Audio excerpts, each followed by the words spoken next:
ሰላም ጤና ይስጥልኝ ውድ የአንደኛ ዓመት ተማሪዎች እንዴት ናችሁ? ሁሉ ሰላም ነው ወይ? እኔ በጣም ሰላም ነኝ። ዛሬ አንትሮፖሎጂ ቻፕተር 4 ፓርት 1ን ወሳኝ የሆኑ ቦታዎች ላይ ለማየት እንሞክራለን። ቪዲዮውን ለማሳጠር ያክልምና ሰው የሚፈልግበት ቦታ ገብቶ ለመመልከት እንዲመቸው ነው በፓርት እየከፋፈልኩት ያለሁት። ቻፕተር 4 በቪዲዮ ላይ እንደምትመለከቱት ማርጂናላይዝድ ማይኖሪቲ ኤንድ ቨልነራብል ግሩፕ ይላል። ይሄኛው ቻፕተር በጣም አንትሮፖሎጂ ላይ በጣም ሞደው ቻፕተር ነው። በጣም ጥሩ ነገር ያስጨብጣል ብዬ አስባለሁ። ፈተና ላይም ብዙ ጊዜ እንዲሁ ጥያቄ ሲወጣበት እንመለከታለንና እነዚህ ነገሮች እስኪ አንድ በአንድ ወሳኝ የሆኑ ሐሳቦች እናነሳለን ማለት ነው። የመጀመሪያው ዲፊኒሽንስ ኦፍ ኮንሴፕት ነው። What is marginalization? Marginalization is defined as a treatment of person or social group as a minor, insignificant or peripheral.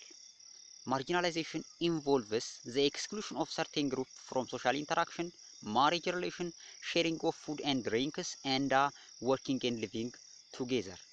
Marginalization ሲባል አንደኛው ኮንሰፕት ነው እዚህ ላይ ያለው ማግለል ማለት ነው። ሰዎችን ወይንም ደግሞ የሶሻል ቡድኖችን እንደማይጠቅም እንደ ትንሽ ወይንም ደግሞ እንደማይረባ በማግለል እነዚህን ሰዎች ከተለያዩ ማህበራዊ ግንኙነቶች ከተለያዩ ማህበራዊ ግንኙነት ሲባል ትዳርን ሊያጠቃልል ይችላል። አብሮ መመገብ፣ አብሮ መጠጣት፣ አብሮ መስራት፣ አብሮ በኖርንም ጭምር ያጠቃልላል። እነዚህን ሰዎች ከነዚህ አይነት ማህበራዊ ግንኙነት ውስጥ ማግለል ሲሆን ማርጂናላይዜሽን ይባላል ማለት ነው። ማርጂናላይዜሽን is treatment of a person or social group as a minor, insignificant or peripheral who are mostly marginalized.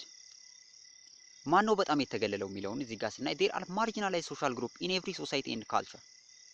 women በጣም የተገለሉት በጾታቸው ምክንያት የተገለሉ ሴቶች፣ ህፃናት በእድሜያቸው ምክንያት፣ older people ከ60 ዓመት በላይ ያሉ ሰዎች በእድሜያቸው ምክንያት፣ አሁንም people with disability አካል ጉዳተኞች እንደ ሌላው ሰው ሙሉ አካል እንዳለው ሰው ባለመስራታቸው የተገለሉ አሉ ማለት ነው። እነዚህ ናቸው ማህበረሰቡ እንግዲህ ብዙ ጊዜ ከጠቀስኳቸው ማህበራዊ ግንኙነቶች ውስጥ የሚያገላቸው ማለት ነው። The nature and level of marginalization vary from society to society as a result of cultural diversity. ይሄ እንግዲህ የማግለሉ መጠን ይለያያል እንደየባህሩ መጠኑም እንደውም ደግሞ የትኛውን ነው የሚያገሉት። ለምሳሌ ሴቶችን የማያገላለ፣ ህፃናትን በብዛት የሚያገላለ፣ ኦልደር ፐርሰንን የሚያከብራለ። ወደ ኢትዮጵያውያን ስትመጡ ለምሳሌ ብዙ ጊዜ ኦልደር ፐርሰኖች ላይ በጣም ክብር ይሰጣል። አሁን ላይ ባህሉ እየተቀየረ ቢመጣም ህፃናት ላይ ስትመጣ ደግሞ የሆነ ችግር አለብን። ብዙም ለህፃናት ብዙ ተቆርቋሪ የለም። ሴቶች ላይ ስትመጡ ደግሞ እንዲሁ ችግር አለ ማለት ነው። ወደ ውጭ ሀገራት ስትሄዱ ደግሞ ፒፕል ዊዝ ዲሳቢሊቲ ላይ ለምሳሌ ጥሩ እንክብካቤ ነው የሚሰጡት። ስለዚህ እንደየ ኔቸርና ሌቭሉ እንደየ ባህሉ እንደየንትሩ ይለያያል ማለት ነው። religious, ethnic and racial minority are also among social group marginalized in different society and culture. እነዚህ ሃይማኖቱ ብሔረሰብ እና ደግሞ ዝርያ የሚባሉት ትናንሽ ቁጥር ያላቸው ከሆኑ ብዙ ጊዜ እንደሌሎቹ ተጽዕኖ አይፈጥሩም በማለት ሲገለሉ ይስተዋላል ማለት ነው። ሌላም ደግሞ በማህበረሰባችን ውስጥ አሁን ብዙ ጊዜ የሚገለለው ማን ነው የሚለውን እያየን የመጣ ነውና ክራፍት ወርከሮች፣ የእደ ጥበብ ባለሙያዎች፣ ታነር ለምሳሌ እነዚህ ቆዳ በመፋቅ የሚተዳደሩ፣ ፖተር የሚባሉት ሸክላ ሰሪዎች፣ አይረን ስሚዝ እነዚህ ብረት በመቀጥቀጥ ምናምን የሚተዳደሩ ሰዎች በአብዛኛው በኢትዮጵያ ክፍል ማርጂናላይዝድ ወይንም ተገለው ነው ያሉት ማለት ነው። ስለዚህ በዚህ ቻፕተር ላይ ከጾታ ጀምረን ሌሎች ደግሞ ክራፍት ወርከሮች ላይ እንዲሁም ኢንዲጂነስ ሪሊጅን እና ኤትኒክ ማይኖሪቲዎች ላይ ሲቀጥልም ደግሞ ይሄ መስራት የማይችሉ ሰዎችን ፒፕል ዊዝ ዲሴቢሊቲ እንዴት እንደሚገለሉ በዚህ ቻፕተር ላይ በደንብ እናያለን ብዬ ተስፋ አደርጋለሁ። አሁንም አብራችሁ ይቆዩ ለማለት እወዳለሁ። ሌላ ደግሞ ወሳኝ ኮንሰፕት እዚህ ላይ የምናየው ከማርጂናላይዜሽንን በደንብ ማወቅ ያስፈልጋል። ቨልነራቢሊቲ ነው።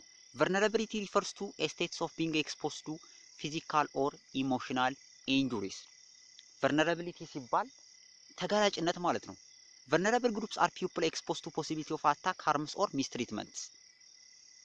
ለሆነ ችግር ወይንም ለሆነ ቅጣት፣ ለሆነ ጥቃት፣ ለሆነ ጉዳት የተጋለጡ ሰዎች አሉ። እንዴት እንደሚጋለጡ ለምሳሌ ታች ላይ ያለው ነው። as a result, vulnerable groups need special attention, protection and support. For example, children and people with disability need special support and protection as they exposed to risk and neglect because of their age and disability. ህፃናትን ብትመለከቱ ለምሳሌ እድሜያቸው ትንሽ ስለሆነ በተለያየ ችግር ሊጋለጡ ይችላሉ። እንደ ወጣት ወይንም ደግሞ ብቁ እንደሆነ ሰው ራሳቸውን ሊከላከሉ ራሳቸውን ሊጠብቁ አይችሉም። እነዚህ ህፃናት ቨልነራብል ግሩፕ ናቸው፣ ተጋላጭ ናቸው። እነዚህን ሰዎች ትክክለኛ እንክብካቤ ካልሰጠን፣ እነዚህን ሰዎች እንደማንኛውም ሰው ምንተዋቸው ከሆነ ችግር ይመጣል ማለት ነው። ስለዚህ ስፔሻል አቴንሽን ያስፈልጋቸዋል ቨልነራብል ግሩፖች ማለት ነው። ሌላ ሶስተኛ ደስ የሚል ኮንሰፕት ደግሞ ማይኖሪቲ ግሩፕ። the phrase minority group refers to a small group of people within a community, religion or country. ማይኖሪቲ ሲባል እንግዲህ ትንሽ ቁጥር ያላቸው ማለት ነው። ትንሽ ቁጥር ያላቸው in most case ምሳሌዎች እናያለን። in most case minority group are different from majority population in terms of race, religion, ethnicity and language. በተጠቀሱት ነገሮች ማይኖሪቲ ግሩፖች ከአብዛኛው ህብረተሰብ ይለያሉ። ስለሚለዩ ቁጥራቸው ትንሽ ነው። አብዛኛው ህብረተሰብ የሆነ ነገር አለው። አብዛኛው ህብረተሰብ የሚናገረውን ቋንቋ እነዚህ ሰዎች አይናገሩም። አብዛኛው ህብረተሰብ የሚያመልከውን ሃይማኖት እነዚህ ሰዎች አያመልኩም። የአብዛኛው ሰው ያለውን ዝርያ እነዚህ ሰዎች የላቸው ማይኖሪቲ ግሩፖች ማለት ነው። ምሳሌ ብላክ አሜሪካንስ አር ማይኖሪቲ ኢን ዩናይትድ ስቴትስ ኦፍ አሜሪካ። ወደ አሜሪካ ስትሄዱ ለምሳሌ አብዛኛው ሰው ነጭ አሜሪካዊ ነው፣ ዋይት አሜሪካን ወይንም ደግሞ ሬድ ኢንዲያን ምናምን የሚባል ነገር አለ። ዝርዝሩን አላውቅም። ብቻ ብላክ አሜሪካን የሚባሉት ምንድናቸው? በቁጥር ትንሽ ናቸው አሜሪካ ውስጥ ማለት ነው። ለምሳሌ ሌላ ደግሞ ወደ አረብ ሀገር ብትመለከቱ ክርስቲያን ኩድ ቢ ማይኖሪቲ ኢን ሙስሊም ማጆሪቲ ካንትሪ። አረብ ሀገራቶች ላይ ስትመለከቱ ኢን ተርምስ ኦፍ ሪሊጅን ክርስቲያኖች ማይኖሪቲ ናቸው፣ አብዛኛው ሙስሊም ነው ያለው ማለት ነው። ሌላ ደግሞ ወደ ህንድ ሶሳይቲ ስትሄዱ ደግሞ አብዛኛው የሂንዱይዝም አምላኪ በመሆኑ ያሉት ሙስሊሞች በጣም ትንሽ ይሆናሉ ማለት ነው። ስለዚህ ይሄ ማይኖሪቲ ሲባል ከአብዛኛው ህብረተሰብ በተለያየ አስፔክት ሲለካ ቁጥራቸው ትንሽ የሆኑ ነገሮች ናቸው ማለት ነው። ስለዚህ አሁን በመጀመሪያው ዲፊኒሽን ኦፍ ኮንሴፕት በሚለው ላይ ልትይዙት የሚገባው ማይኖሪቲ ግሩፕ ምንድነው፣ ቨልነራቢሊቲ ምንድነው፣ ማርጂናላይዜሽን ምንድነው የሚለውን ነገር በአግባቡ መያዝ ያስፈልጋል። ወደ ዲቴሎቹ እንግባ። እንግዲህ ወደ ማርጂናላይዜሽን ልንገባ ነው፣ ወይንም ደግሞ የተገለሉ ማን ናቸው የሚለው ነው ይሄ ቻፕተር የሚያነሳው። በጣም ቆንጆ ነገር ነው፣ ብታውቁት በጣም ደስ ይላልና there are different form of marginalization. In this chapter we will discuss issues related to occupational, age, gender based marginalization. በዚህ ሐሳብ ላይ የምናወራው ጾታን መጀመሪያ በሴትነታቸው የተገለሉ አሉ፣ በእድሜያቸው የተገለሉ ደግሞ አሉ፣ ህፃናትና አዛውንቶች ማለት ነው። ሌላ ደግሞ በስራቸው የተገለሉ አሉ። ለምሳሌ ቅድም እንደጠቀስነው ነው ክራፍት ወርከሮች በስራቸው የተገለሉ አሉ። ሲቀጥል ደግሞ መጨረሻ ላይ በሃይማኖታቸውና በብሔረሰብነታቸው ቁጥራቸው ትንሽ በመሆኑ የተገለሉ አሉ። እነዚህን ጉዳዮች በጣም እንተነተናለን ማለት ነው። አብራችሁ ይቆዩ። ሆነ የመጀመሪያው ሐሳብ ጀንደር ቤዝድ ማርጂናላይዜሽን። Gender inequality involves discrimination of a group of people based on their gender. Gender inequality ሲባል ሰዎችን በጾታቸው ስናገላቸው፣ በጾታ የሚባለው እንግዲህ ሁለት ናቸው አይደለ? ሴትና ወንድ። ማን ነው ተገላዩ? ሴቷ ናት ማለት ነው። Gender inequality mainly arises from socio-cultural norms. ይህ ጾታ እኩልነት ወይ አለመኖር ወይንም አንዱን ማበላለጥ ወንድን ወደ ላይ ሴትን ደግሞ ወደ ታች የሚያደርገው ነገር ምንጩ የመጣው ከማህበረሰባዊና ባህላዊ ደንቦቻችን ነው የመጣው ማለት ነው። The manifestation of gender inequality vary from culture to culture, but girls and women face negative discrimination in society across the world. Women are exposed to social and economic inequality involving unfair distribution of wealth, unfair distribution of income, and unfair distribution of job opportunity. ሴቶች ዓለም አቀፍ ማህበረሰቡ ላይ ስትመለከቱ እንደ ዓለም አቀፍ ምናልባት ግን አሁን ወደ አውሮፓውያን ያለው ወደ አሜሪካ ያለውና ወደ አፍሪካ ውስጥ ያለው ነገር እንደየባህሉ ቢለያይም በየትኛውም የዓለም ክፍል ሴቶች በተለያየ አስፔክት ስታዩ አንፌር ዲስትሪቢዩሽን ኦፍ ዌልዝ ከሀብት ክፍፍል አንፃር ፍትሃዊ የሆነ የሀብት ክፍፍል ሲኖር አይስተዋልም። ብዙ ጊዜ ለሀብቱ ነው ለወንዱ ነው ሀብቱ ሲከፋፈል የምታዩት። ከገንዘብ አንፃር አሁን ተሻሽሏል፣ በጣም ቆንጆ ነገር እንዳለ ይታወቃል። ግን አሁንም ቢሆን በገቢ አንፃር ብዙ ትላልቅ ደሞዝ የሚሰጣቸው ወይንም ደግሞ ትላልቅ ፖዚሽኖችን የሚይዙት ወንዶች እንደሆኑ ይታወቃል። ጆብ ኦፖርቹኒቲም በተመሳሳይ መልኩ ማለት ነው። ሌላ እንግዲህ ጀንደር ቤዝ ማርጂናላይዜሽን ኢዝ ግሎባል ፕሮብሌም ነው። ይሄ በጣም ነው የሚታወቀው፣ ዓለም አቀፍ ችግር ነው። ምናልባት እንዳልኩት እንደየባህሉ ቢለያይም ምሳሌ ጀንደር ዲስፓሪቲ ኢን ኤዱኬሽን ኢዝ ኤ ጉድ ኤግዛምፕል። ገርልስ ኢን ዴቨሎፒንግ ካንትሪ ስፔሻሊ ሁ ሊቭ ኢን ሪሞት ሩራል ኤሪያ አር ኤክስክሉድድ ፍሮም ፎርማል ኤዱኬሽን። ሴቶችን በገጠራማ ዓለም ክፍል ያለውን ሁኔታ ስትመለከቱ ብዙ ጊዜ ትምህርት ቤት ሲገቡ አይታይም። even the enrollment of girls in higher education is more than that of the boy. ወደ ዩኒቨርሲቲ እንኳን ስትመጡ ታች ያለውን ክላስ ትታችሁ ወደ ዩኒቨርሲቲ እንኳን ስትመጡ የወንዶች ቁጥር ከሴቶች ቁጥር ይበልጣል። ያ ደግሞ ሴት ልጅ መማር የለባትም በሚል የሶሻል ካልቸራል ኖርሞቹ ስላሉ ነው ወንድን ወደ ትምህርት ሴትን ደግሞ ወደ ቤት ውስጥ እንድትቀር የሚያረጋት ማለት ነው። ሲቀጥል ደግሞ women and girls also face vulnerable to gender based violence such as rape, early child marriage, abduction or forced marriage, domestic violence and female genital cutting. እነዚህ ነገሮችን ሴቶች ሴት በመሆናቸው ብቻ በጾታ ይደርስባቸዋል። ሬፕ ይደርሳል፣ ኤርሊ ማሬጅ ይደርሳል፣ አብዳክሽን ይደርሳል፣ ዶሜስቲክ ቫዮለንስ ይደርሳል፣ ፊሜል ጀኒታይል ሙቲሌሽንም ይደርሳል። ይሄ የሚደርሰው ሴት በመሆናቸው ብቻ ነው ማለት ነው። There are some customary practices that affect the health and well-being of girls and women. These practices collectively are called harmful traditional practice. እነዚህ የጠቀስናቸው መጀመሪያ ላይ harmful traditional practice ናቸው። እነዚህን በደንብ ታውቋቸዋላችሁ። በዚህ ቻፕተር የምናየው early child marriage እና ፊሜል circumcision ወይንም ደግሞ ፊሜል ጀኒታል ከቲንግ የሚባሉትን ሁኔታዎች ከባህላችን። ስለዚህ በዚህኛው ቪዲዮ የምናየው ስለ ፊሜል ጀኒታል ከቲንግ ነው። ስለ ሴት ልጅ ግርዛት ይሆናል ማለት ነው። ፊሜል ጀኒታል ከቲንግ is practiced in 28 country in the western and northern eastern Africa. በአፍሪካ ውስጥ ወደ 28 ሀገራት ላይ ይሄ ነገር ይከናወናል። The prevalence of FGC is high in Somalia, Djibouti, Egypt, Sudan and ኤርትራ። በምስሉ ላይ እንደምትመለከቱት ሶማሊያ ወደ 98% የሴት ልጅ ግርዛት አለ። ወደ ጅቡቲ ደግሞ ወደ 93% ግርዛት አለ። ወደ ኤርትራ እየቀነሰ ሄድና ወደ 83% ይደርሳል ማለት ነው። ይሄ እንግዲህ ምን ያክል ይሄ harmful traditional practice አፍሪካ ላይ እንዳለ የሚያሳይ ዳታ ነው። ስለ ኢትዮጵያ የሚያወራው እንመልከት። ኢትዮጵያ is one of the high prevalence country in Africa. According to recent report, 65% of girls or women in 50 up to 49 years age category are circumcised.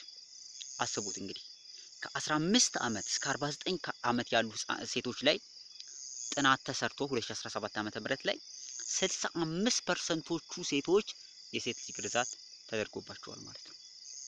ይሄ እንግዲህ ምን ያክል አፍሪካ ላይ ችግሩ እንዳለ የሚያሳይ ዳታ ይመስለኛል። ሄልዝ ኢምፓክት ኦፍ ፊሜል ጀኒታል ከቲንግ ምን ማለት ነው? ለጤንነት የሚያመጣውን ጉዳት እንግዲህ ግልጽ የሆኑ ነገሮችን እንመለከታለን። there are 4 major types of FGC. ታይፕ 1 አለ ክሊቶሪዶክቶሚ የሚባል፣ ታይፕ 2 አለ ኤክሲሽን፣ ታይፕ 3 ኢንፊቡሌሽን፣ ታይፕ 4 ደግሞ ሌሎችን የሚያካትት ማለት ነው።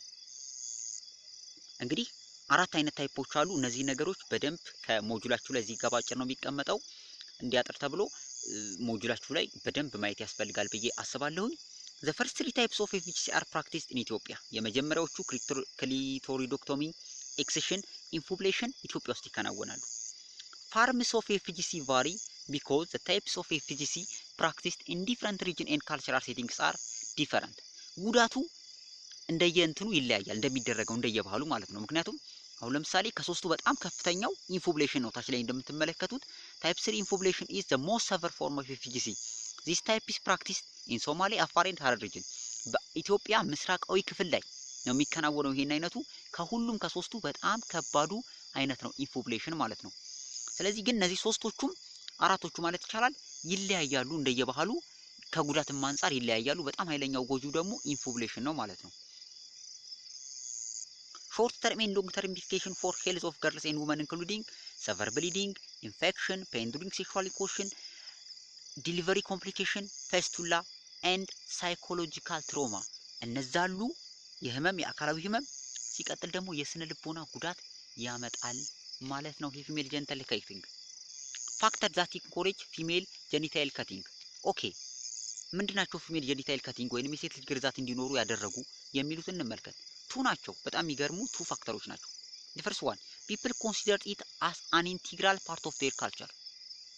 ሰዎች ባህላችን ነው ብለው ስለሚያስቡ ብቻ፣ አያቶቻችን አባቶቻችን ያቆዩት ነገር ነው ብለው ስለሚያስቡ ብቻ አሁን ላይ ያደርጉታል። their integral part ብለው ስለሚያስቡ። ሁለተኛው people believe the practice has some benefit. የሆነ ጥቅም አለው ብለውም ያስባሉ። ጥቅም ስላለውም ጭምር ነው የሚያረጉት ማለት ነው። ማለት በእነሱ ሐሳብ ደረጃ ጥቅም አለው። ጥቅም ብለው የሚዘረዝሩትን ደግሞ ቀጥለን እንመለከታለን ማለት ነው። the following are some of the benefits related to the practice. የመጀመሪያው FGC is considered as a process of purifying girls. in some culture uncircumcised girl or women are considered as impure.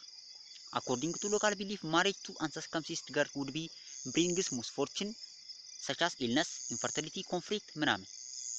ምን ማለት ነው? ሴት ልጅ መግረዝ ከኃጢአቷ ነፃ እንደማውጣት ነው ወይንም ንጹህ እንደማድረግ ነው ተብሎ ስለሚታሰብ ነው። ያልተገረዘችን ሴት ማግባት እንደ መጥፎ እድል ነው፣ ህመምን ያመጣል፣ አለመውለድን ያመጣል፣ ግጭትንም ያመጣል ብለው ያስባሉ። ስለዚህ ንጹህ ሴት ልጅ የሚያደርገው መገረዟ ነው ብለው ስለሚያስቡ ጭምር ነው አንደኛው ጥቅም ብለው የሚገልጹት። ሁለተኛ uncircumcised girl would be disobedient or non-compliant, powerful and ill-mannered. in some part of Ethiopia people believe that uncircumcised girls tend to be destroy household utensils. ምን ማለት ነው? ያልተገረዘች ሴት ጉልበተኛ ትሆናለች ብለው ስለሚያስቡም ጭምር ነው። አንዳንድ አካባቢ ላይ እንደው ምን ይላል ያልተገረዘች ሴት የቤት ዕቃ ትጨርሳለች የሚል ሐሳብ ስላላቸው ነው ጉልበተኛ ትሆናለች። ስለዚህ ጉልበቷን ለማብረድም ጭምር ታስቦ ነው የሚሰራው። ይሄ ኋላ ቀር የሆነ አስተሳሰብ ማለት ነው። ወደ ሶስተኛው ጥቅም ብለው ወደሚጠቅሱት እንሂድ። This is widely believed that uncircumcised girls tend to be previous immoral because they have high sexual drives።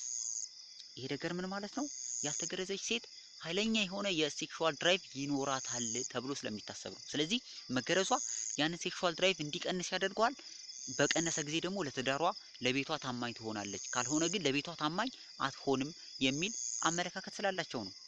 አራተኛው ኤፍጂሲ is also considered as a means of preserving girls virginity። ይሄ ደግሞ ምን ማለት ነው? ኤፍጂሲ የሴት ልጅ ንጽህናም እንደ መጠበቅ ነው ተብሎ ይታሰባል። ሴት ልጅ የምትገረዝ ከሆነ ንጽህናዋን ማቆየት ትችላለች የሚል አመለካከት አላቸው። Female genital cutting is sustained and enforced by social expectation and norms። ለምን ቆየ ይሄን ብላችሁ ስታስቡት እስኪ እምቢም ብሎ የሚያፈነግጥ ሰው የለም። ለምን ቆየ ይሄ ባህል ብላችሁ ስታስቡት የሚጠቀሱ ነገሮች አሉ። ይሄ ባህል እንዲቆይ ይሄ ባህል ደግሞ እስካሁን ድረስ እንዲተላለፍ የሚያደርጉ የተለያዩ ኖርሞች አሉ። እነሱ ኖርሞችን እንመልከት። የመጀመሪያው ሶሻል ኤክስክሉዥን ኤንድ ማርጂናላይዜሽን።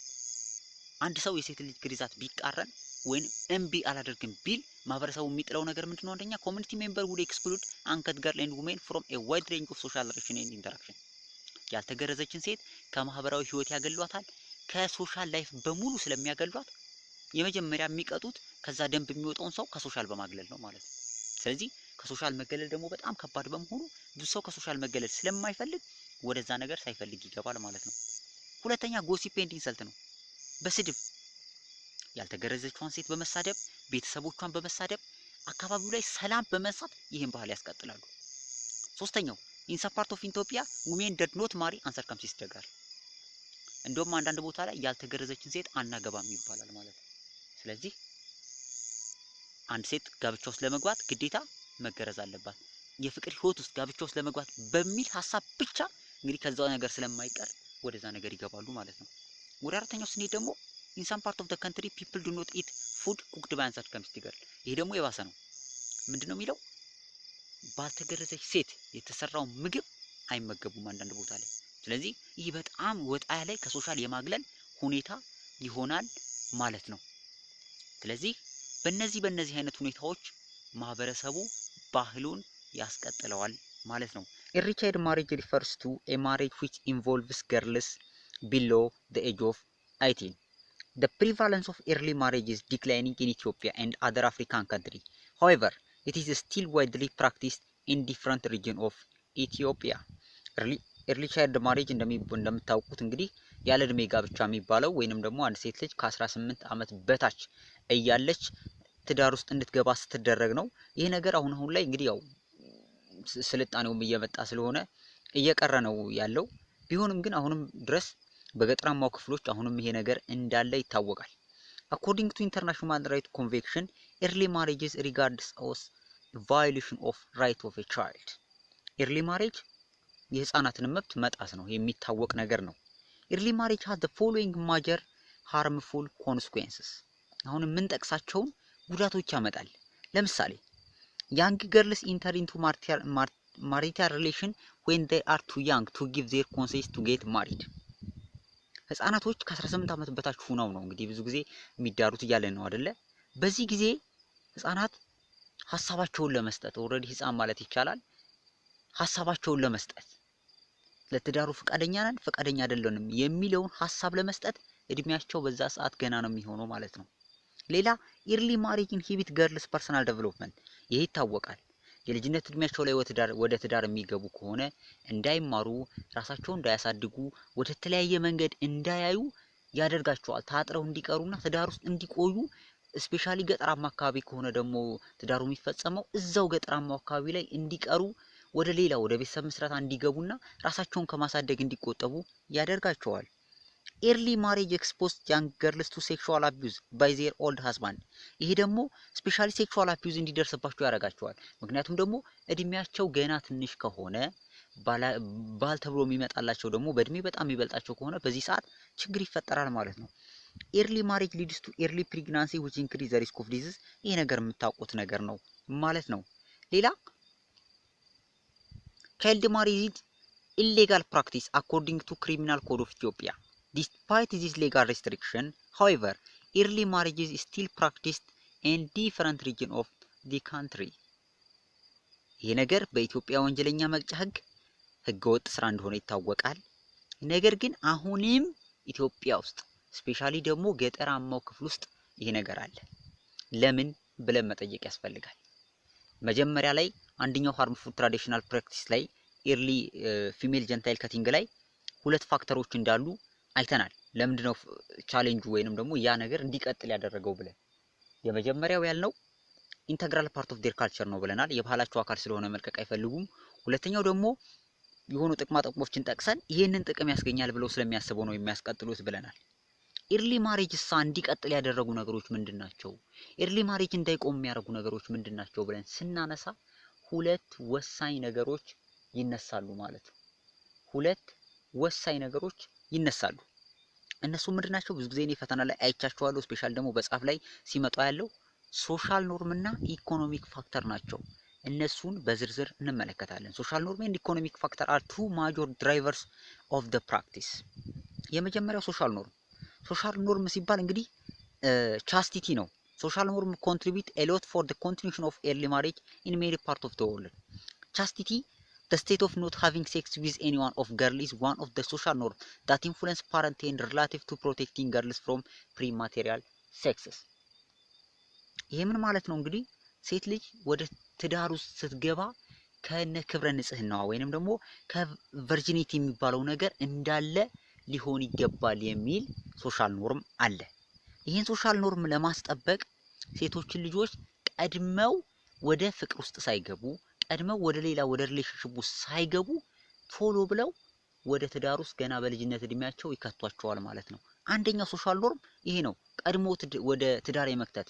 ምክንያቱም የቻስቲቲ የሚባለውን ነገር ህግ ለማሟላት ቶሎ ወደ ፍቅር ግንኙነት ውስጥ ሳይገቡ ቶሎ ሌላ ሪሌሽንሺፕ ውስጥ ሳይገቡ ቀድሞ የማሰር ነገር ይሆናል። the value attached to virginity is another driver of early marriage girl expectation። ምክንያቱም አንድ ሴት ልጅ ክብረ ንጽህናዋን ሆና ካገባች ለሷ እንደ ክብር ነው የሚቆጠረው። ለቤተሰቦቹም ደግሞ ትልቅ ክብር ይሰጣል፣ በሶሻል ኖርሙ ደረጃ ማለት ነው። ያንን ህግ ለማስጠበቅ ሲባል ነው እንግዲህ ቀድሞ ያንን ክብር ለማግኘት ለሴትም ለቤተሰብም ያንን ክብር ለማግኘት ሲባል ነው ያለ እድሜያቸው በሶሻል ኖርም በኩል ወደ ትዳር የሚከቷቸው ማለት ነው። ሌላ parents incline to marry of their children before the girls reach at the age of poverty to avoid to avoid the possibility of prematernal sex and love affair። ይሄ እንግዲህ መጀመሪያ የተባባል ነው።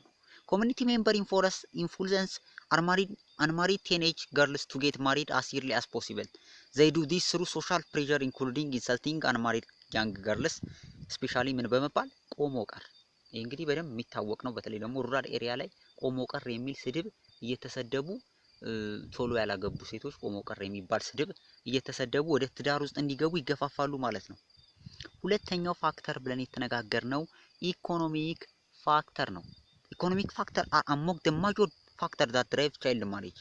In many areas of Ethiopia, marriage provides economic security for young girls. Hence, parents in same-caste girls support early marriage for economic benefits such as access to land and other resources. Parents desire to get a good husband for their daughter is also another reason. እዚህ ጋር ኢኮኖሚክ ሪዝን ሲባል በሁለት መልኩ እንድታዩት ፈልጋለሁ። አንደኛው በምን መልኩ ነው? ቤተሰብ እንግዲህ ወደ ገጠራማ ክፍል ውስጥ የቤተሰብን ንብረት ለመውረስ ወይንም ደግሞ መሬት እንዲሰጠው አንድ ሰው ማግባት አለበት። ስለዚህ መሬት ለማግኘት ሲሉ ምናልባት ልጆቹም ወደ ትዳር ሊሄዱ ይችላሉ ማለት ነው፣ ያለ እድሜያቸው መሬት ለማግኘት በሚል ጽንሰ ሐሳብ። ሁለተኛ ደግሞ ባልየው ምናልባት በኢኮኖሚ ከሚስትየዋ ቤተሰቦች የተሻለ ሊሆን ይችላል ወይንም ደግሞ ጥሩ ገቢ ያለው ሊሆን ይችላል። ያንንም ፍለጋ ኢኮኖሚካል ፋክተር ድህነቱ በራሱ ወደ ኤርሊ ማሬጅ ውስጥ ይገፋፋል ማለት ነው። ሶሻል ኖርም እንዳልነው ቻስቲቲ ነው። ወደ ኢኮኖሚክ ኖርም ደግሞ ላይፉ ነው። በሁለት መልኩ የሰው ልጅ ወይንም ደግሞ ሴቶችን ያለ እድሜያቸው ወደ ትዳር እንዲገቡ ይገፋፋል ማለት ነው። እዚህ ጋር እንግዲህ ማርጂናላይዝድ ጀንደር ያልነውን ወይንም ደግሞ ማርጂናላይዜሽን ኢን ጀንደር ያልነውን በዚህ እናበቃና ሌላው ማርጂናላይዜሽን ደግሞ ያለው ኦኩፔሽን ግሩፕ ላይ ነው።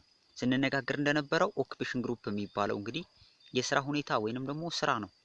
በስራቸው የተገለሉ ሰዎች አሉ ኢትዮጵያ ውስጥ፣ በስራቸው የተገለሉ ሰዎች አሉ ዓለም ላይ። according to anthropological finding there are occupational marginalized group in many parts of Ethiopia. The following are marginalized occupation group in our country: ታነር፣ ፖተር፣ ዌቨር እና አይረን ስሚዝ። እነዚህ አራቱ ኢትዮጵያ ውስጥ በስራቸው ምክንያት ብቻ የተገለሉ ሰዎች ናቸው። These craft workers have different name in different parts of the country. Craft workers such as potter and tanners are considered as impure and excluded from social interaction, ownership of economic resource, participation in association and celebration. በስራቸው ምክንያት ብቻ እነዚህ ሰዎች ንጹሃን አይደሉም ተብለው ወይንም ደግሞ እንደማንኛውም ሰው አይደሉም ተብለው ከማህበራዊ ግንኙነቶች፣ ከንብረት ባለቤትነት እንዲሁም ደግሞ ከተለያዩ ማህበራትና በዓላት ላይ ሲገለሉ ይስተዋላሉ ማለት ነው በስራቸው ምክንያት ብቻ። As noted above, marginalized occupation group are people engaged in crafts such as pottery, tannery and iron-smiths. Craft workers in Ethiopia produce several articles such as traditional hand-woven clothes, household utensils and farm tools. ወደ ታችኛዋ ስንመጣ craft workers lead to a life of paradoxes. They have important contribution to their community, however, they are marginalized by the dominant and majority groups. እዚህ ጋር ምን ማለት ነው? እነዚህ ክራፍት ወርከሮች ለማህበረሰቡ የሚያበረክቱት ነገር ምናልባት አንድ በማህበረሰቡ እይታ ፒውር ነው ተብሎ የሚታሰበው ሰው ከሚያበረክተው በላይ ነው የሚያበረክቱት። ልብስ ያለብሳሉ፣ የግብርና እቃዎችን ይሰራሉ፣ የምግብ ማብሰያ እቃዎችን ይሰራሉ፣ ውሃ የሚቀዳበትን ነገር ይሰራሉ፣ የተለያዩ የቆዳ ውጤቶችን ይሰራሉ፣ ብዙ ነገር ለማህበረሰቡ ያደርጋሉ። ግን ደግሞ ለነሱ የሚሰጣቸው ክብር ኮንትራዲክተሪ ነው። እዚህ ጋር እንደምታዩት ዌቨር ፕሮዲዩስ cultural clothes highly demanded by household and million people. ሸማኔዎች የተለያዩ የባህል ልብሶችን ይሰራሉ። ግን ደግሞ እነሱ ዌቨር are marginalized from the wider society. ግን ደግሞ በአብዛኛው ከማህበረሰቡ ውስጥ ተገለው ነው የሚኖሩት ማለት ነው። ወደ አይረን ስሚዝ ስንመጣ አይረን ስሚዝ are among occupational group marginalized in many cultural setting in Ethiopia. እነዚህ ብረት ምናምን የሚሰሩ አይረን ስሚዝ make and repair iron article without using a machine. They contribute a lot, especially in a rural area. Ironsmiths serve rural community by producing farm tools such as plowshare, sickles, and hoes. Ethiopia family highly used household utensils made by ironsmiths. በእነዚህ ብረት የሚሰሩ ሰዎች የተሰሩ ብዙ የግብርና መሳሪያዎች እንደሚታወቁት በእነዚህ ነው የሚሰሩት። ብዙ የኢትዮጵያ ኢኮኖሚ ስፔሻሊ ግብርና አይደለ በጣም ብዙ ነገር ያደርጋሉ ማለት ነው። ግን ደግሞ ክብር ለነዚህ ሰዎች ሲሰጣቸው አይስተዋልም። ወደ ታነር ስንሄድ ደግሞ የቆዳ ውጤቶች ላይ ስራ የሚሰሩ ብዙ ነገሮችን ይሰራሉ፣ ክብር አልተሰጣቸውም። ፖተርን ብትመለከቱ እነዚህ ሸክላ ምናምን የሚሰሩት የምግብ ማብሰያ፣ ውሃ መቅጃ፣ የተለያዩ ነገሮችን ይሰራሉ። አት ዘ ሴም ታይምስ ግን አሁንም ድረስ ብዙ ክብር ሲሰጣቸው አይስተዋልም ማለት ነው። Marginalization of displaced occupational group is manifested in many way in different parts of Ethiopia. ዴና ፍሊማን and አሩላ ፓንክረስት 2001 ላይ well-known anthropologists identified different form of marginalization targeting minority occupational groups. Some of them are summarized in the following table. አሉላና ዴን ፍሪማንና አሉላ ፓንክረስት የሚባሉ ሰዎች እንዴት ነው እነዚህ ሰዎች የሚገለሉት በተለያየ ፎርም ውስጥ? እስኪ ፎርማቸውን በዚህ መልኩ ይገለላሉ የሚለውን ነገር አስቀምጠዋል። እነሱም በደንብ ፈተና ላይ ብዙ ጊዜ ሲደጋገማቸዋለሁ። በደንብ እንድታዩት እንትንላለው እንነጋገርበት። ታይፕ ኦፍ ማርጂናላይዜሽን አንደኛው ስፓይታል ማርጂናላይዜሽን ቦታን አስመልክቶ መገለል ይደርስባቸዋል። ለምሳሌ አንደኛ ክራፍት ወርከር ሴትል ኢን አውትስከርት ኦፍ ቪሌጅ ኒር ቱ ፎረስት ኦር ፑር ላንድ አራውንድ ስቲፕ ስሎፕ። ብዙ ጊዜ መኖሪያቸውን ስትመለከቱ እነዚህ ሰዎች ጫፍ ላይ ከመንደሩ ጫፍ ላይ ከሆነ ቦታ ጫፍ ላይ ነው እንጂ መሃል ላይ እንዲኖሩ አይፈቀድላቸውም ማለት ነው። ምናልባት ኖርማሉ ሰው መሃል ላይ እንዲኖር ይፈቀድለታል። እነዚህኞቹ ደግሞ መሃል ላይ እንዲኖር አይፈቀድላቸውም፣ ጫፍ ላይ እንዲኖሩ። ወደ ገበያ ቦታ እንሄድ። they are segregated at market place። እነዚሁም ማርኬት ፕሌስ ላይም እንዲሁ ስኬርት ላይ ወይንም ቦርደር ላይ እንዲሸጡ ነው የሚደረጉት ማለት ነው። ሌላ ደግሞ እንሄድ when they work along the road። መንገድ ላይ ሲሄዱ እንኳን ጫፍ ላይ ወይንም መንገድ መሃል ላይ ይዘው ሳይሆን ጥጓን እንዲይዘው እንዲሄዱ ነው የሚደረጉት። ኢን ተርምስ ኦፍ ስፓይታል ወይንም ደግሞ ቦታን አስመልክቶ እንደዚህ መገለል ይደርስባቸዋል። ኢኮኖሚውን አስመልክቶ እንመልከት። ኢኮኖሚክ ማርጂናላይዜሽን በኢኮኖሚው እንዴት አድርጎ ተጽዕኖ ይደርስባቸዋል? Craft workers are excluded from certain economic activity including production and exchange. In some cultures they are not allowed to cultivate crops. በኢኮኖሚው በዚህ መልኩ ከማምረት ከመሻሻጥ ምናምን ይገለላሉ። እንደውም አንዳንድ ቦታ ማረስ እንኳን አይችሉም፣ ማረስ ለነሱ አልተፈቀደም እያለ ነው። they have limited access to land and land ownership. ከመሬት ጋር የተያዘ ባለቤት እንደውም ማረስ የማይችሉ መሬትም ለነሱ አይገባም የሚል ጽንሰ ሐሳብ አላቸው። ኢኮኖሚክ ማርጂናላይዜሽን በዚህ ይገለላሉ ማለት ነው። ወደ ሌላ እንሄድ። ሶሻል ማርጂናላይዜሽን ኢን ተርምስ ኦፍ ሶሻል በመልኩ ይደርስባቸዋል። ለምሳሌ ክራፍት ወርከር አር ኤክስክሉድድ ፍሮም ኢንተርማሬጅ እንዳይጋቡ ይደረጋሉ። they are excluded from membership of associations such as እድር ውስጥ እንዳይጋቡ ይደረጋሉ። ወይንም ደግሞ ሌላውን ማህበረሰብ ሂደው ከነሱ ውጭ ያለው ማህበረሰብ እንዲያገቡ አይፈቀድላቸውም ማለት ነው። ሌላም ደግሞ እንደዚሁ when marginalized group are allowed to participate in social event they must sit when the floor separate sometimes outside the house or near the door. እንደው ቢሳተፉ እንኳን እድር ውስጥ እንደው ቢሳተፉ እንኳን ሶሻል እንትን ውስጥ ወይ መሬት ላይ እንዲቀመጡ ይደረጋል ወይንም ደግሞ በር አካባቢ ተቀምጠው ትንሽ የመጡበትን ነገር አሳክተው እንዲሄዱ ይደረጋል እንጂ እንደ ማንኛውም ሰው ሲደረጉ አይስተዋልም። በሶሻሊ እንደዚህ ማርጂናላይዝ ይደረጋሉ ማለት ነው። የመጨረሻው ደግሞ ኢን ተርምስ ኦፍ ካልቸራል ባህሉስ እንዴት ነው የሚያገላቸው? ለምሳሌ occupational minorities are labeled as impure and polluting. They are accused of eating animals that have died without being slaughtered. በባህል ደረጃ ምን ተብሎ ይታማሉ? ንጹህ አይደሉም ወይንም በካይ ናቸውም ተብሎ ይታማሉ። እንደውም ደግሞ የሞተ ከብት ያልታረደ የሞተ ከብትም ጭምር ይበላሉ የሚል ዝም ብሎ የተሳሳተ አመለካከት አላቸው ማለት ነው። ማህበረሰብ ካልቸሩ ኢን ተርምስ ኦፍ እንዲያገላቸዋል። ሌላም ደግሞ ላክ ኦፍ ሞራሊቲ ይሄ ሞራል የሌላቸው ሰዎች ናቸው፣ ሼም የማያውቁ ሰዎች ናቸው የሚባል ነገር አላቸው ማለት ነው። በዚህ መልኩ ይገለላሉ። በአራቱ በደንብ እነዚህ ነገሮች ማየት ያስፈልጋል።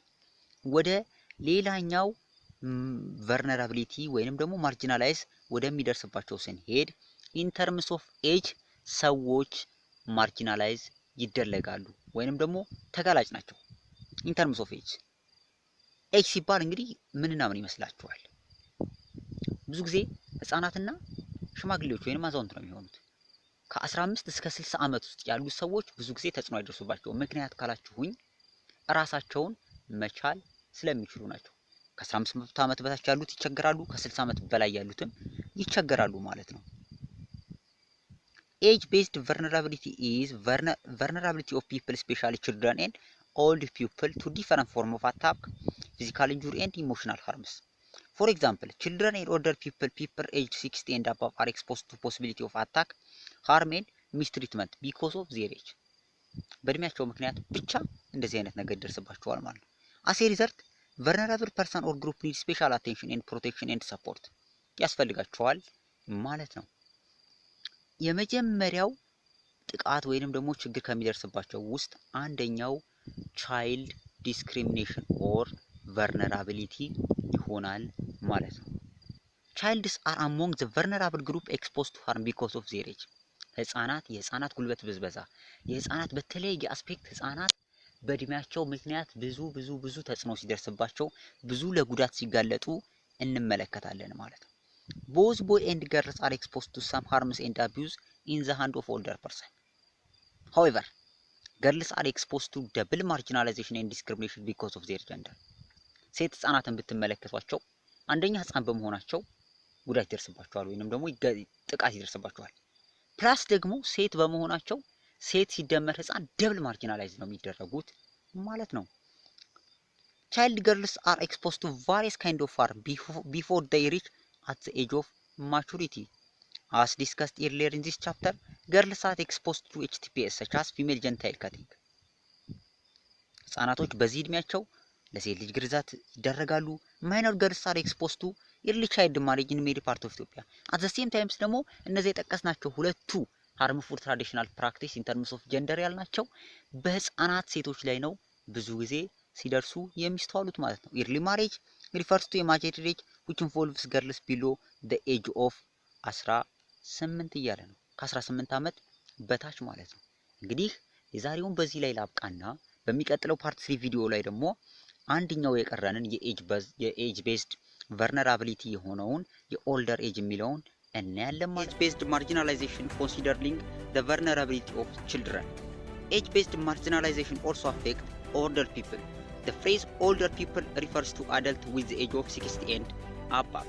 እንግዲህ በእድሜያቸው ምክንያት የተገለሉ ህፃናት ብቻም አይደሉም ከ60 ዓመት በላይ የሆኑ አዛውንቶችም እንደሌላው እንደወጣቱ ኤብልድ ሆኖ መስራት ስለማይችሉ በእድሜያቸው ምክንያት ተገለዋል ማለት ነው።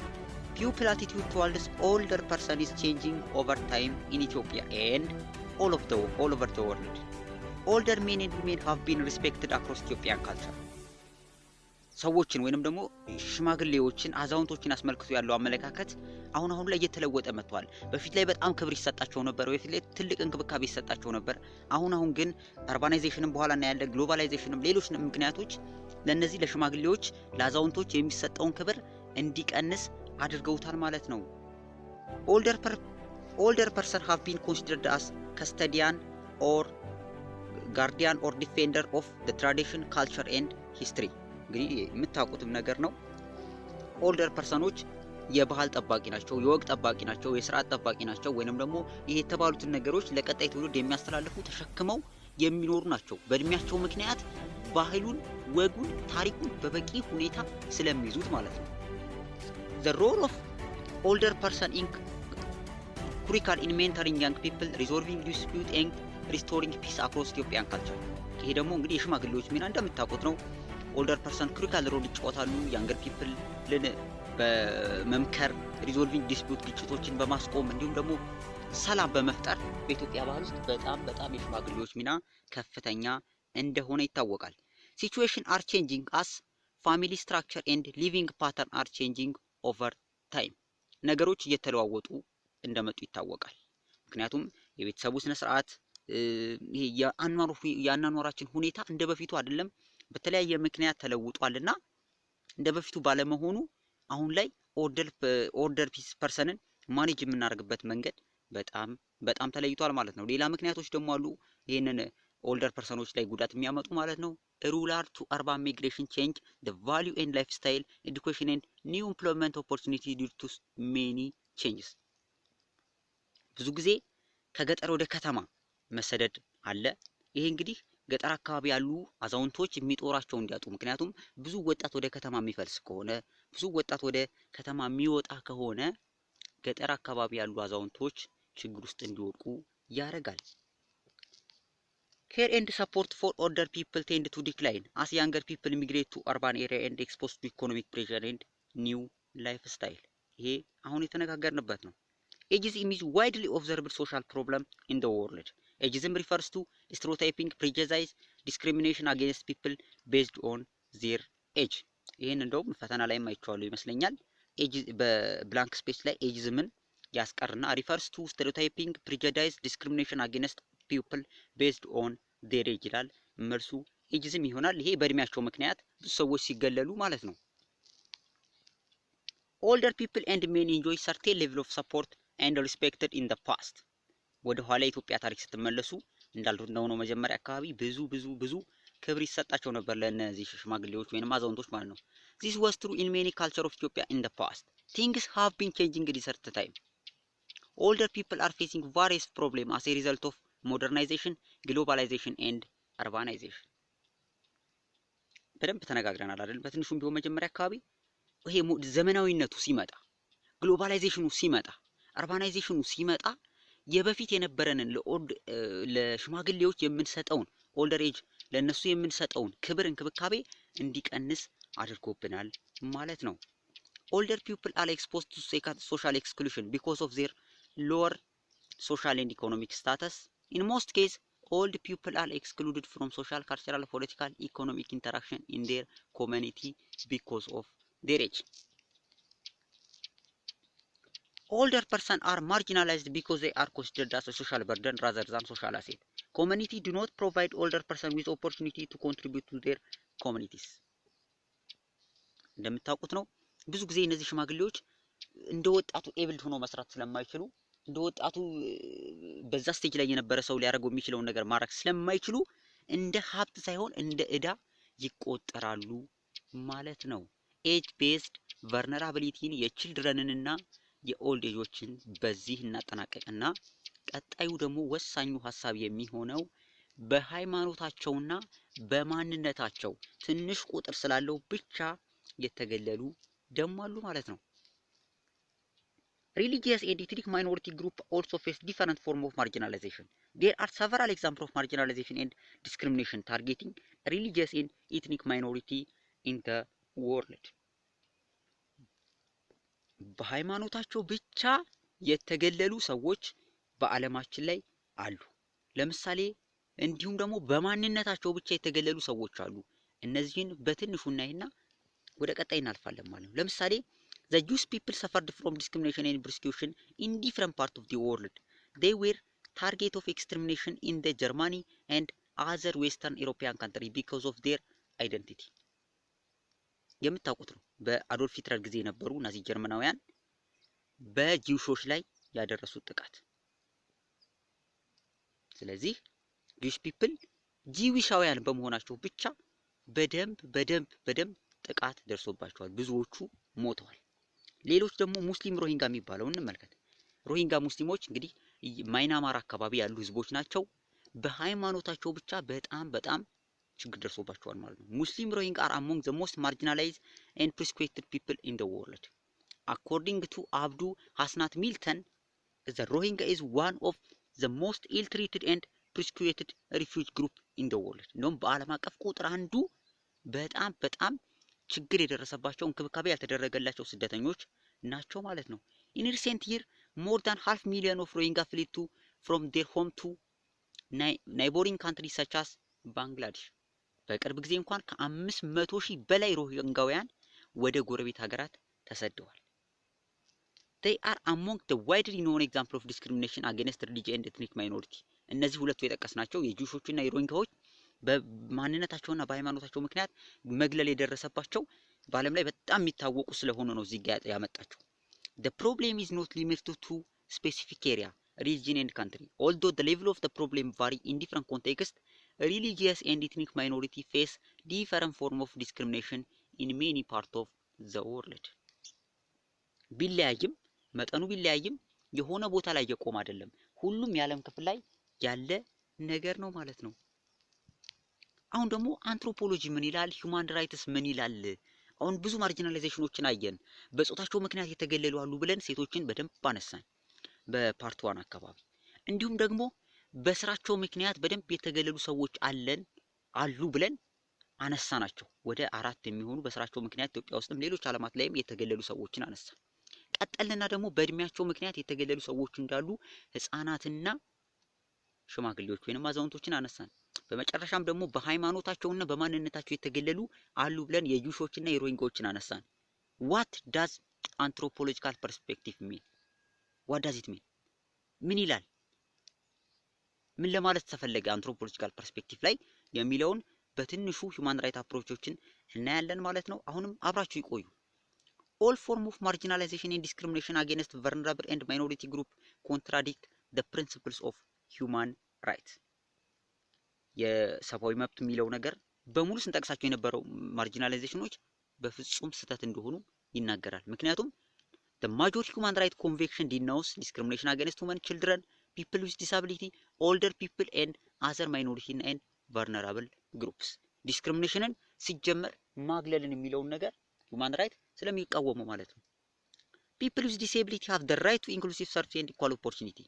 The human right of women and girls include the right to free from harmful traditional practice such as forced marriage, early marriage and female genital cutting. አካል ጉዳተኞች እንደ ማንኛውም ሰው እኩል የሆነ መብት ማግኘት አለባቸው። ሲቀጥልም ደግሞ የሴቶች መብት ከነዚህ በጣም አሰቃቂ ካልናቸው harmful traditional practices ነፃ የመሆን መብት አላቸው ማለት ነው። any form of discrimination, exclusion, gender based violence also violate the human rights of girls and women. የምናውቀው ነገር ነው። ለምሳሌ እስኪ human right ኮንቬንሽኖችን አይታይት ለማድረግ ያክልም ሁለት ኮንቬንሽኖች አሉ በጣም ታዋቂ የሆኑ። ለምሳሌ የመጀመሪያው the convention of right of child CRC የሚባለው is a human right treaty approved by United Nations in 1989.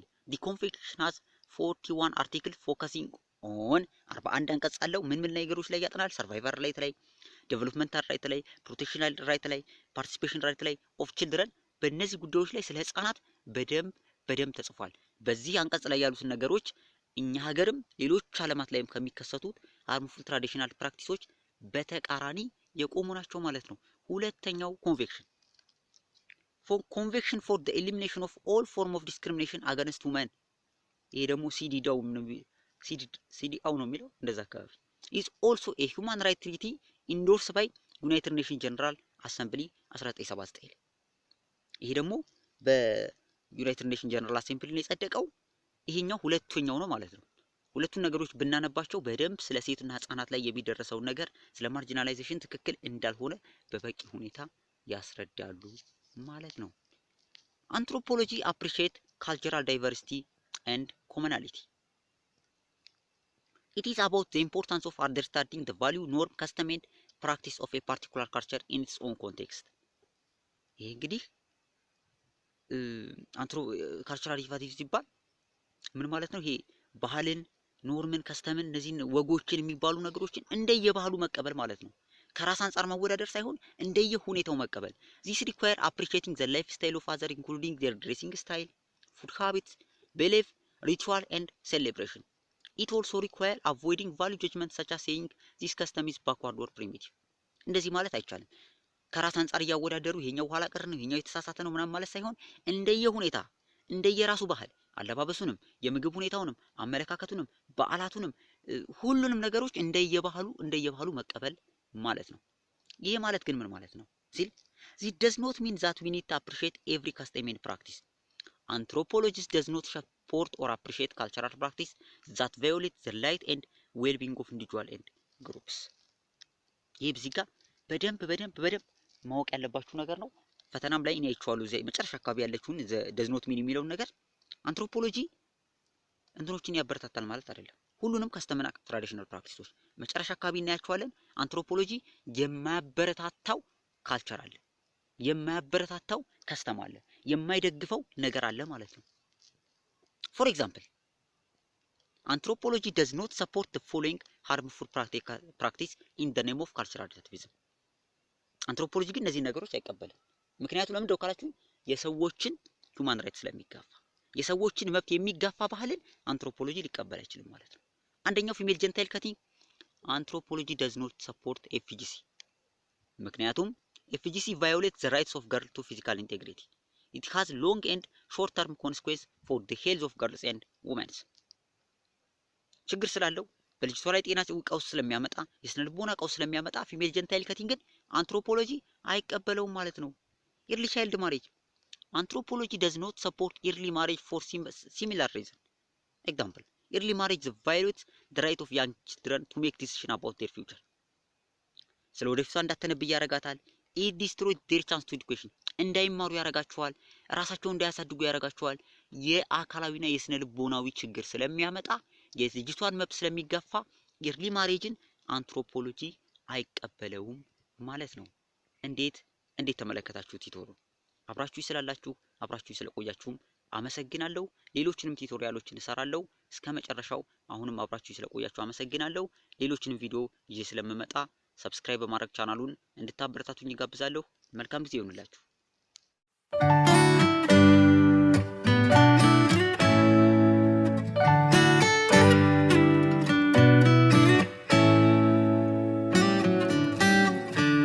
Lost in your eyes, under your spell. Oh, it's like we've always known.